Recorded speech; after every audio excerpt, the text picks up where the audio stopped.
In this time of truth and reconciliation, I know it's difficult sometimes to hear the truth, but you must understand the truth before you can even begin to reconcile. And the truth is painful.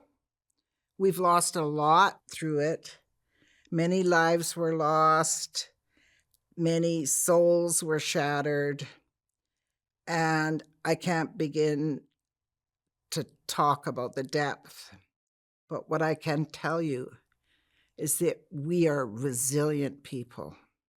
We're not resentful people. We don't want people to feel shame or guilt. We just want them to understand the truth so they can move forward and understand what went on. My dad never did tell me what happened to him in that school. He obviously got punished for running away, but he would not tell me. But he did tell me that being in that school taught him how to be a leader, and he was a leader his whole life. And the hardest part that people don't understand is, yes, there's residential schools, but we lost our language. We lost all the teachings on how to weave these beautiful shawls, how to weave the baskets, the protocols for canoe journeys. All of this was lost because of the Indian Act.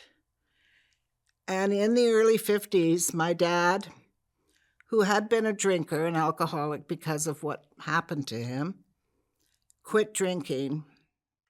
And being one of the youngest, I have a younger brother, I'm the youngest girl, I was raised differently than my brothers and sisters were. And my dad went back to the culture to try to relearn everything again so that he could teach us. And I'm so glad he did, because there's so much to relearn. All the people on our village or reserve would come to him and say, we want to start a canoe journey. What were the protocols? What happened when they came in? And he would tell them. I'm so glad he lived so long to tell these stories. And he was a very significant part of the First Nations House of Learning on UBC.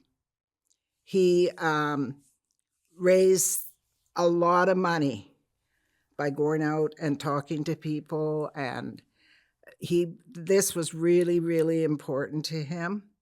Him and Verna Kirkness were very good friends. She's the author of the book.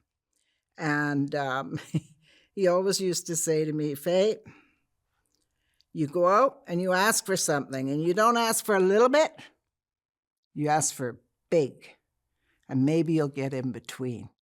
So don't go low. He also used to say, oh yeah, when you get older and you're an elder, they'll want you to come and talk, and then you'll get a check in the mail. He said, or they used to throw money on the stage. I laughed. I said, Dad, that will never be me. Well, lo and behold, I am his legacy for sure. And I'm carrying on these teachings that are so important. We had to send our people down to Lummi because there was very few people that knew how to do this weaving and relearn. And then they came back to our reserves and we taught. So I have made my own shawl. I made a cedar hat. My children have, my grandchildren have. So now we are getting revitalized. And that's really important for people to know that, yes, it was a tragedy that what happened. It shouldn't have happened, but we're still here and we're not going anywhere.